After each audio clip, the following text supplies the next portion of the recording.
안녕하십니까. 신의균 국방TV 시큐리티 뉴스입니다. 자, 오늘 정말 중요한 안보 소식 알려드리도록 하겠습니다. 썸네일 보셨겠지만 시진핑, 제가 지난 월요일도 시진핑이 실각할 수 있다.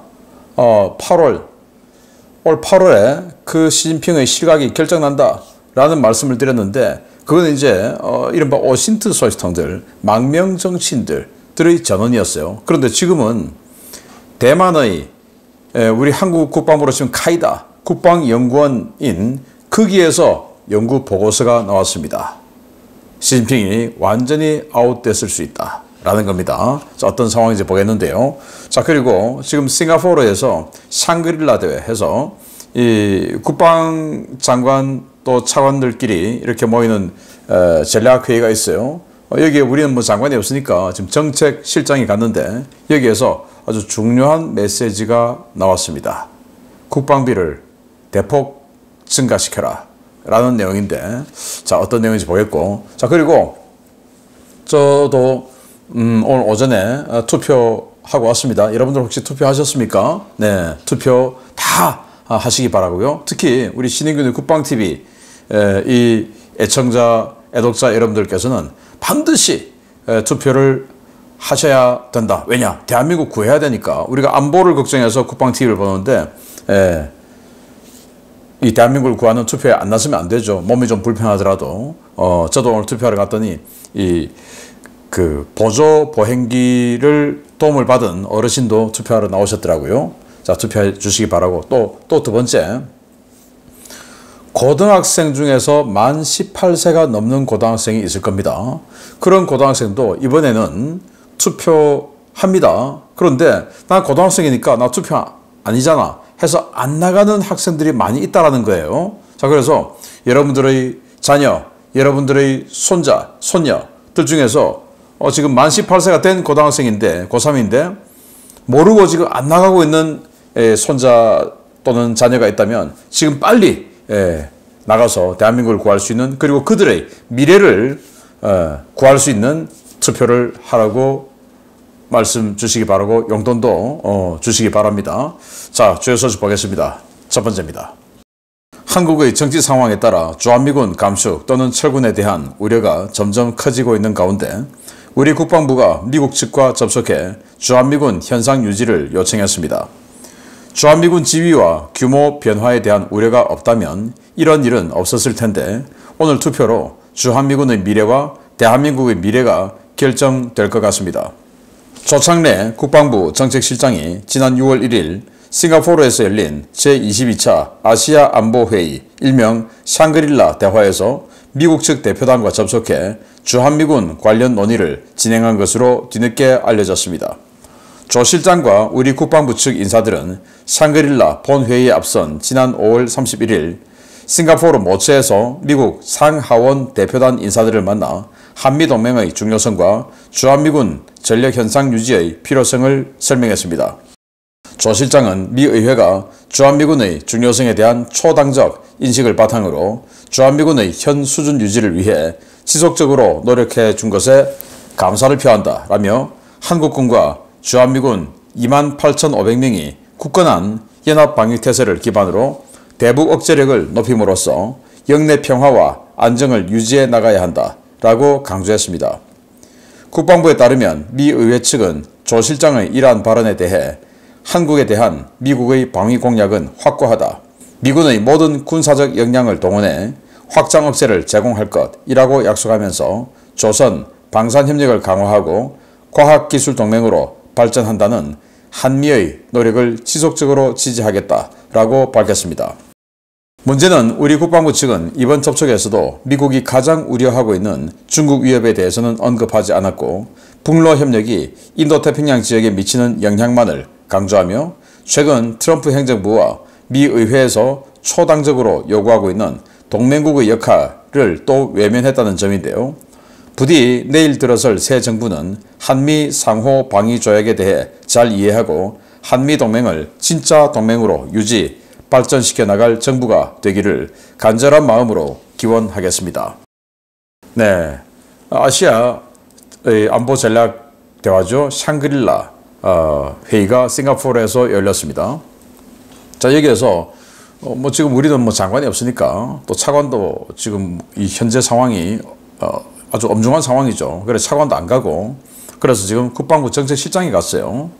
그래서 이 국방부 정책실장과 또 미의회 대표단과 만나서 요즘 뭐 주한미군 전력이 줄어들고, 뭐 제가 이제 우리 국방TV에서 계속 보도를 해드리고 있습니다만은 주한미 공군 중심으로 계속 전력이 줄어들고 있죠.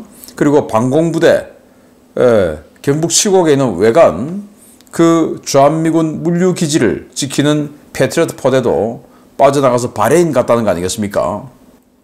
그리고 500명의 방공포 운영 병력도 같이 나갔다는 거 아니겠습니까? 여기 지금 뭐 28,500명이라고 하는데 실제로는 훨씬 적은 병력이 지금 대한민국에 있다라는 생각이 드는데, 그리고 이번 이 미 국방부에서 미 지상군을 최대 9만 명까지 줄이겠다라는 발표를 했습니다. 그러면서 해외 주둔군 조정을 통해서 그걸 이뤄내겠다라고 하는데, 그러면 해외 주둔군 미 육군이 가장 많은 곳이 뭐 독일 그리고 한국이에요. 중동에 좀 흩어져 있고. 그래서 독일과 한국에 있는 지상군이 줄어들 가능성이 아주 높은데, 그러면 한국에는 지금 한 개 전투 여단과 그를 지원하는 항공, 포병, 뭐 정보, 통신 뭐 이런 부대들이 있고, 그게 이제 28,500명이죠. 이제 공군 좀 있고. 그런데 그 한국에 오는 한 개 기계와 여단이 그러면 안 올 수가 있는 겁니다. 여기는 그냥 지원부대, 행정부대만 남아있을 수 있는 겁니다. 심각한 거죠. 자, 그런 것에 대해서 중요하다라고 말을 했더니 미 의회에서는 아주 매교적 수사, 그냥 뭐 뻔한 이야기만 한 겁니다. 뭐 미 의회가 좋은 말만 하지 뭐 싫은 말 할 이유가 없죠. 자, 이런 상황에서 또 미 국방부 장관이 아시아 국가들 다 국방비 좀 늘려라 라고 이야기했고, 여기에 대해서 호주는 지금 현재 1%도 채 안 되는, GDP 대비 1%도 안 되는 국방비를 쓰고 있는데 그걸 GDP 대비 3.5%까지 늘리겠다라고 했어요. 엄청난 수준이죠. 그리고 일본 GDP 대비 1% 안팎이었다가 이거 이제 2배로 늘리겠다. GDP 대비 2%. 그러면 우리하고 일본하고 국방 예산이 비슷했는데 일본이 3년 만에 그냥 폭증을 시켜서 우리 국방 예산이 2배가 되는 겁니다. 자, 그리고 필리핀도 폭증시키겠다. 이렇게 이야기했는데 한국만 대답이 없어요. 네, 정말 심각한 문제가 아닌가 생각하고, 그리고 트럼프 대통령은 동맹 기여해라. 미국의 관심은 지금 중국이다 라고 하는데 한국만 중국 관련해서는 입을 딱 닫고 북러 협력이, 북러 동맹인데 지금 북러 협력이 아시아 지역에 영향을 미친다. 뭐 그렇게 또 어정쩡하게 이야기합니까? 아시아 지역에 심각한 안보 위협이다. 이렇게 이야기를 해야 되는데, 아무튼 이런 상황인데 국방비 우리도 지금 현재 GDP 대비 한 2.8%를 GDP 대비 4%까지는 가야 되지 않나 라고 저는 봅니다. 자, 왜냐? 2.8%까지 가는데 여기에 상당 부분이 병사들 월급 올리는데 소모가 됐기 때문에 GDP 대비 4%는 가야 지금 북한의 핵 위협을 막아낼 수 있다라고 저는 봅니다. 그리고 대만과 대만 문제가 발생했을 때 한국도 적극적으로 나서겠다라고 해야 한미동맹이 유지된다, 주한미군이 유지된다라는 말씀을 한 번 더 드려보고요. 자, 두 번째입니다. 한국 내에서 벌어지고 있는 정치적 혼란의 배후 세력 중 하나로 의심받고 있는 중국 공산당 내부 갈등이 점점 격화되고 있습니다. 대만 최대 싱크탱크에서 시진핑이 사실상 핵심 권력에서 밀려났으며 조용한 퇴진으로 내몰리고 있다는 분석이 나왔습니다. 최근 중국 공산당 내부 상황은 시진핑의 권력이 크게 쇠퇴한 것을 보여주고 있다고 대만 국방부 산하 싱크탱크 대만안보연구원이 6월 2일 밝혔습니다. 대만 국방안보연구원 션밍스 원장은 한 가지 신호는 명확하다. 신호통신과 인민일보 같은 관영 언론에서 시진핑을 중앙군사위원회의 핵심 또는 당 중앙위원회의 핵심이라고 언급하는 표현이 크게 줄어들면서 이제는 거의 사용되지 않고 있다는 점, 이라고 지적했습니다. 션 원장은 또 베이징대, 화남이공대 등 여러 대학의 교수들이 시진핑의 정책을 비판하는 글을 쓰고도 처벌이나 해임을 당하지 않고 있는데, 이는 공산주의 청년당 파벌이 성장해 권력을 장악했고 시진핑 이후의 지도부 승계전에서 유리한 입지를 점하고 있다는 것을 보여준다 라고 평가했습니다. 해외 망명 상태에서 팟캐스트 방송을 통해 중국 공산당 내부 기류를 전하고 있는 정치평론가들 역시 시진핑이 사실상 실각한 상태라고 입을 모으고 있습니다. 차이성쿤은 증가하는 국제적 압력, 흔들리는 국내 경제, 그리고 시진핑의 악화되는 건강 상태가 오늘의 상황을 낳았다라며 시진핑의 군부 장악력은 이제 상당히 약화되었고 곧 모든 직위에서 완전히 퇴진할 것이라고 주장했습니다. 중국 공산당 내부 비리를 폭로하고 호주에서 망명 중인 위안홍빙 전 베이징대 법대 교수 역시 차이성쿤 평론가와 마찬가지로 공청단을 중심으로 한 세력들이 이미 시진핑 퇴진을 준비하고 있고 빠르면 오는 8월 사중전회에서 중국 공산당 총서기와 중앙군사위원회 주석을 포함한 모든 직위 퇴진이 발표될 것이라고 전하고 있습니다. 중국 공산당 내 각 계파들이 시진핑을 끌어내릴 경우 현재는 반시진핑 연대라는 테두리 안에서 협력하고 있는 공청단, 태자당, 상하이방이 후계 자리와 권력 배분 문제를 놓고 다시 갈등을 빚게 될 수도 있는데요. 통일과 분열을 반복해온 중국 역사, 이제 다시 찾아온 분열의 시간을 우리나라가 잘 이용해야 하겠습니다.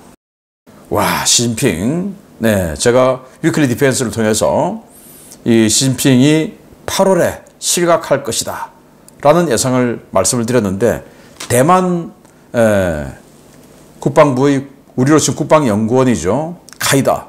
바로 여기는 INDSR, 대만 국방안보연구원, 이 원장이 직접 이야기했습니다. 그래서 모든 직위에서 해제됐을 가능성이 크다라는 겁니다.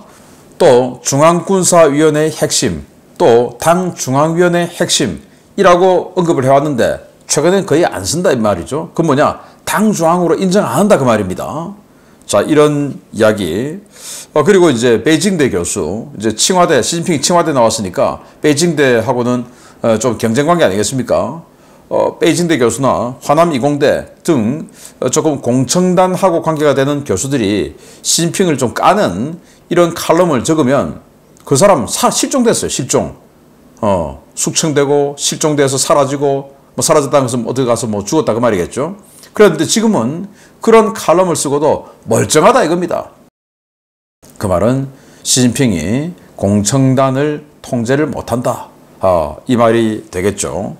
그래서 제가 지난 위클리 디펜스에서는 8월에 진로가 결정날 것이다 라고 말씀을 드렸는데, 여기는 한술 더 떠서 8월에 중국 공산당 총석이 내려놓고 그리고 중앙군사위원회 주석도 내려놓고 그냥 국가주석직만 유지한다. 자, 이렇게 지금 예상을 한 측면도 있어요. 왜냐, 국가주석은 지난 23년에 취임을 하면서 5년 하기로 했죠. 이제 5년인데 그래서 그 임기는 보장한다라는 겁니다. 자, 그렇게 되면 26년 10월에 국가주석을 선정하게끔 되겠습니다. 26년 가을에. 그리고 27년 3월에 국가주석이 교체되는데, 자, 이렇게 되면 정말로 이렇게 된다면 대만과의 전쟁이 발생하지 않을 가능성이 높아지고, 또 정말 이렇게 된다면 우리 한반도에도 전쟁이 안 생길 가능성이 높습니다. 왜? 시진핑이 아니기 때문에. 지금 이 원로들이 시진핑을 이렇게 규탄하고 탄핵하는 이유가 미국과의 관계를 급냉시키면서 국가 경제와 정치 권력을 아주 힘들게 만들었다라는 거기 때문에 미국과 관계를 악화시키지 않으려면 대만을 침공하면 안 되죠. 자, 이런 상황. 그래서 군대는 장유샤 군사위원회 부주석이 장악을 하게 될 거고, 자, 이렇게 된다면, 그리고 공산당은 이제 당이 더 중요한데, 여기는 후진타오 전 주석이 장악을 하면서 그가 믿는 사람이 당을 장악하게 될 것이고, 후진타오 본인은 너무 나이가 많으니까. 그리고 국무원은 또 원자바오 전 국무원 총리가 컨트롤해서 또 거의 그가 믿는 사람을 선정할 가능성이 높은데, 자 이렇게 시진핑을 축출하는 데는 한 마음으로 뭉치는데, 또 이제 그러고 나서 또 이제 권력을 또 나눠 먹어야죠. 그때 공청단 그리고 태자당, 원래 시진핑이 태자당 출신인데 이 시진핑은 태자당 내에서도 습가군이라고 따로 만들었죠. 나머지 태자당 그리고 상하이방, 장점인 주석의 그 기업들 많은, 돈은 제일 많아요 상하이방이. 자 이렇게가 또 권력 투쟁을 하게 될 것이다. 자 그래서 우리 역사를 보면 뭐 김정은도 그러죠. 자기 아버지가 그랬고, 일본이 100년의 적이면 중국은 1000년의 적이다. 그 1000년 동안 봤을 때 중국이 분열했을 때 우리나라가 우리 한반도가 제일 강했어요. 자 우리가 알고 있는 이 고구려 지도, 이때가 바로 중국이 5호 16국 시대죠. 그렇게 분열이 되어서 광개토 대왕이 영토 확장을 확 할 수가 있게 되었을 겁니다. 분열이 안 됐다면 굉장히 힘든 일이죠. 이렇게 영토를 확장을 할 수 있는 게. 자 지금 이제 중국이 분열하려 합니다. 우리나라가 다시 한번 국ung 융성의 시대를 맞아야 되는데, 이러려면 친중 정치인이 대통령이 되면 안 되겠죠. 왜? 이 기회를 살려야 되는데 자기가 친중인데, 그래서 중국과 친하지 않고 중국의 소신 있는 말을 할 수 있고, 그리고 한미동맹을 더욱더 강화시킬 수 있는 이런 대통령이 되어야 된다. 자 그러려면 우리 영남 지역에서 TK, 대구, 경북, 지금 경북은 열심히 투표를 하고 있는 것 같은데 대구가 지금 투표율이 좀 모자란 것 같아요. 대구 시민 여러분 좀 분발해 주시고, 그리고 경남 열심히 지금 투표를 하고 있는데 부산, 울산이 투표율이 좀 저조한 것 같습니다. 부산, 울산 시민 여러분, 나라를 구해 주십시오. 지금이라도 늦지 않았습니다. 오후 8시까지입니다. 빨리 투표장에 나가 주십시오. 고3 중에 만 18세 이상도 빨리 나가 주십시오. 마치겠습니다. 감사합니다.